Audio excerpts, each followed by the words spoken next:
means to control the senses. And then they're saying we're in the light, but they're going out and they're doing all nonsense. How have they controlled their senses? So actually religion to them is just a club. And you join the club and then you're a member and you get to hang out with the other club members, and enjoy. Great. You go to the church and have, the pot roast dinner. I mean, what kind of nonsense is that? But they're in the light. So we don't follow this terminology. No, we say Krishna consciousness, and that has some very specific meaning. It means we're following these 4 regulative principles. It means we're following Bhagavad-gītā and Srimad Bhagavatam.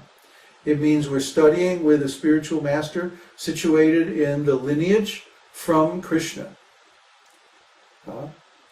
It has these specific meanings. And because of that, we follow a specific standard. Not just any old thing. We don't accept the illicit sex that people have within marriage, but not to create children.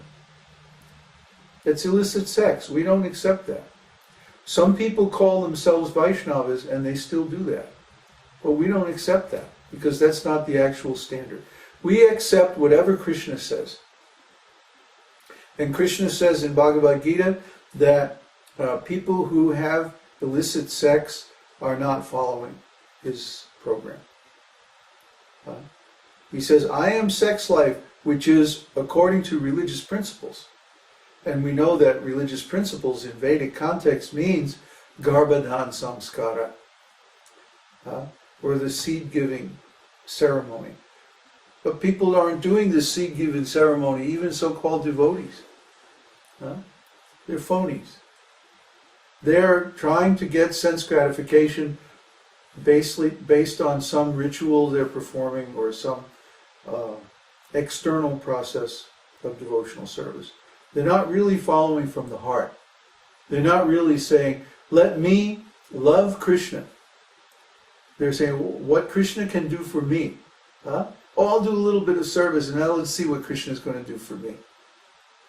So if Krishna doesn't respond in the way they think, then they fall down. We've seen this a million times. Don't get caught up in this trap. Be on the actual transcendental platform. Follow the real philosophy. Then you can never be deluded. You can never be deceived. And you'll never fall down. Question from Johnny Arrow. Oh, okay. What is the best way to handle the situation when someone thinks I'm crazy because of what I have so kindly shared with them? Should I just let them go or should I still sacrifice? We get this all the time. Who is really crazy? Who is actually crazy? If everybody in the world believes some nonsense thing, and we don't accept that, are we crazy? They're doing some sinful thing, like everybody's eating meat. Last night they rented out the cabin next door to some traveler, probably coming back from Argentina. And the guy came in and had some takeout food, some hamburgers with onions and stuff. But we could smell it clean through the wall. I mean, really, it was nonsense. It was horrible. We had to light up incense and everything. So, our senses are very sensitive. But everybody's eating meat. Even people who are so-called vegetarian are eating eggs or fish. What kind of nonsense is that? So who's crazy? Are we crazy because we actually follow the principles, or are they crazy because they don't even know what the principles are, or they're hypocrites? We say they're crazy because Krishna is giving these principles very, very clearly in Bhagavad-gītā. So if somebody thinks you're crazy, just turn and walk away.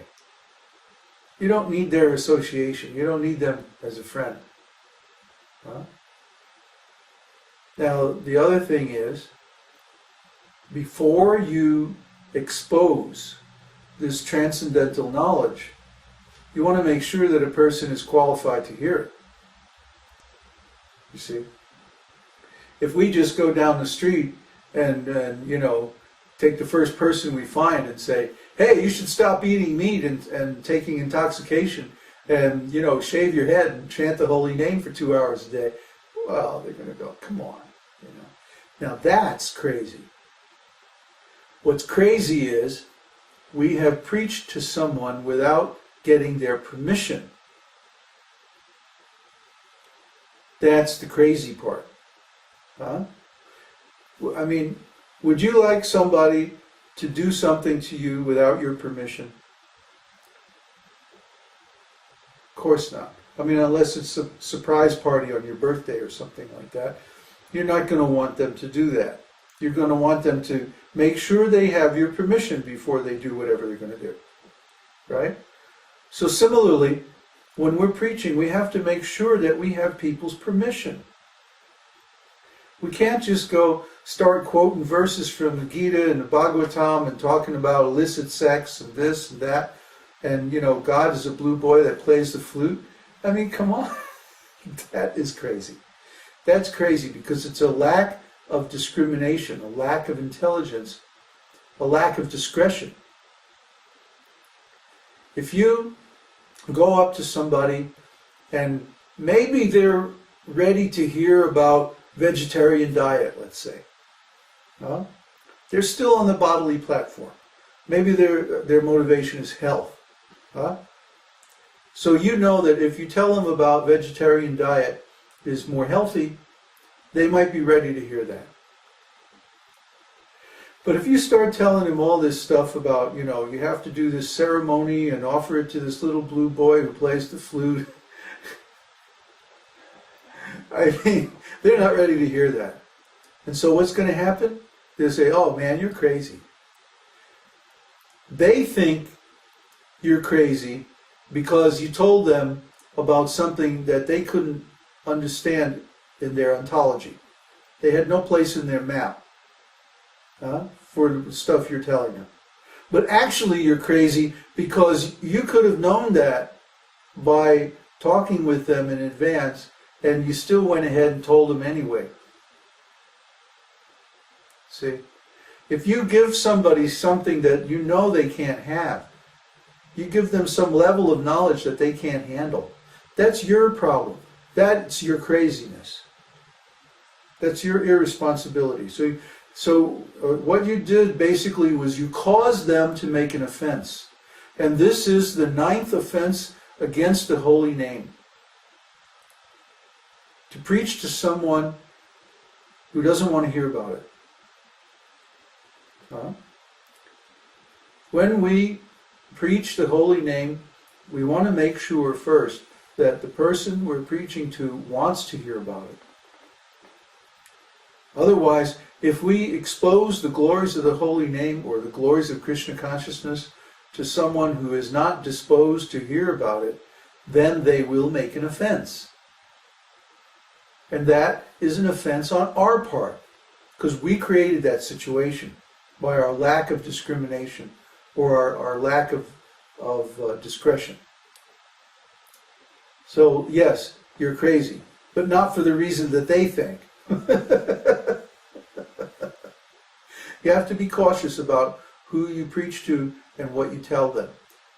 You have to get to know them well enough so that you know what they are disposed to hear, what they're already motivated to accept and understand. And you can't go beyond that. The minute you start going beyond their ability to process and understand what you're telling them, then you're in very dangerous territory, because they're going to make an offense. They're going to say something negative or something critical, and then you have to hear that. And that's going to affect your faith. So this aggressive preaching without any consideration of a person's level of understanding is very dangerous. And I've seen many devotees fall down by engaging in that kind of irresponsible preaching. So be careful. From Matthias. Who? Matthias. Ah. When one serves Krishna, then automatically one serves oneself, because Krishna gives to us in return. It is hard to think to only please Krishna while, for example, chanting, because at the same time one is pleasing oneself. Is this wrong? Well, we can know that if we trust Krishna, Krishna is going to take care of us. So why do we even have to think about serving ourselves? Huh? I mean, if we know that Krishna loves us, and Krishna has all resources at his command,